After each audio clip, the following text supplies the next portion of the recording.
For Clara, the silence had become unbearable.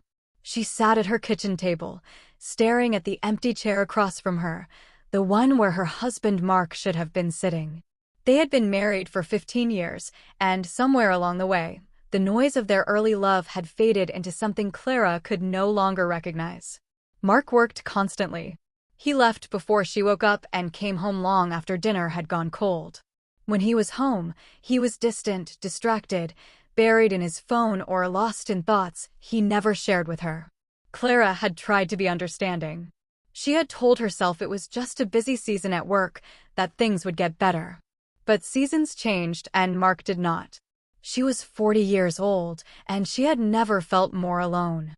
The loneliness curdled slowly into something sharper, something bitter.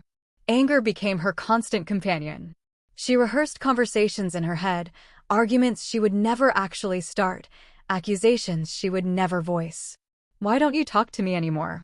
Do you even see me sitting here? Do you still love me, or have I just become part of the furniture? The questions piled up like dishes in the sink, unseen and unwashed. She stopped asking how his day was because she couldn't bear the one-word answers. She stopped reaching for his hand because it felt like reaching into emptiness. The space between them, once so narrow, had become a canyon. The explosion came on a Tuesday night, the way these things always do, suddenly, after weeks of silent pressure building beneath the surface. Mark came home at 9:30, looking exhausted, barely muttering a greeting as he collapsed onto the couch. Clara stood in the kitchen doorway, gripping the frame like she might fall without it. Something inside her snapped.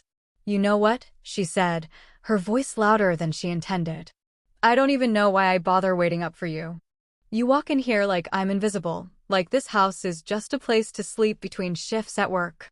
Do you even care anymore? Do you even love me?" Mark looked up, startled, his face a mixture of confusion and hurt. "Of course I love you. What are you talking about? Then where are you?" Clara's voice cracked. "Where have you been for the last 2 years? Because it hasn't been here. It hasn't been with me." The argument that followed was ugly and raw. Words were said that could not be unsaid. Mark eventually retreated to the bedroom, and Clara spent the night on the couch, staring at the ceiling, wondering if this was the beginning of the end. She felt justified in her anger and devastated by it at the same time. The next morning, Mark left before dawn, as always. Clara moved through the house like a ghost, cleaning aimlessly, avoiding the bedroom where she knew he had slept alone. She decided to tackle the pile of mail that had accumulated on his desk, a small act of order in a life that felt chaotically out of control. She sorted through envelopes, bills, advertisements, junk, until her hand paused on a thick envelope from the hospital. It was addressed to Mark. She knew she shouldn't open it. It was private. But something about the return address made her hands move before her mind could stop them. Inside was a bill. A big one. She read it once, then again, struggling to understand. It was for a series of cardiac tests and a specialist consultation. The date was 6 months ago. The amount owed was staggering, and handwritten notes in the margin showed that Mark had been making small, painful payments whenever he could. Clara sat down heavily, the paper trembling in her hands. Mark had a heart condition. Mark had been sick, was still sick, and he had told her nothing. The extra hours, the exhaustion, the distance, it all snapped into terrifying focus. He hadn't been pulling away from her. He had been trying to carry this burden alone, trying to protect her from the worry, trying to pay for treatment without adding to their financial stress. He had been fighting for his life while she had been fighting with him. The shame that washed over Clara was suffocating.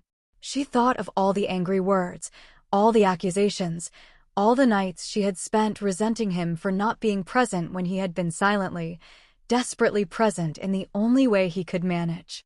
She thought of him coming home night after night, exhausted and scared, and finding only her cold silence or her sharp questions. She had made his burden heavier. She had added to his pain instead of easing it. When Mark came home that evening, Clara was waiting at the door. She didn't say anything at first. She just stepped forward and wrapped her arms around him, holding him tightly, feeling the steady beat of his heart against her ear. He stiffened in surprise, then slowly relaxed into the embrace, his own arms coming up to hold her. "I found the bill," she whispered into his chest. "I'm sorry. I'm so sorry." Mark was quiet for a long moment. When he finally spoke, his voice was thick. "I didn't want to worry you. I thought I could handle it. I thought if I just worked hard enough, paid it off fast enough, you wouldn't have to know." "You don't have to carry this alone," Clara said, pulling back to look at his face. "We're married. That means we carry things together. The good and the scary and the hard. That's what I'm here for."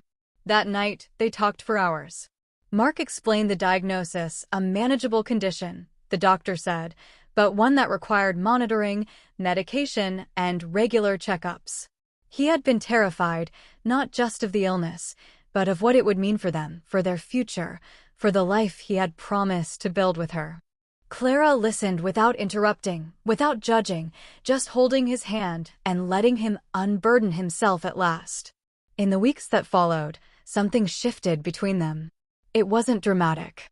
There were no grand romantic gestures, no declarations of undying love.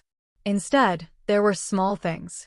Mark started coming home a little earlier when he could. Clara started making his favorite meals, leaving them in the fridge with a note. They sat together on the couch in the evenings, not always talking, but simply being present in the same space. Clara learned something profound during those months. She learned that anger is often just loneliness wearing armor. She learned that the people we love are not always capable of telling us when they are struggling, and that silence is not the same as absence. She learned that marriage is not about two perfect people coming together, but about two flawed human beings choosing, again and again, to show up for each other, especially when showing up is hard.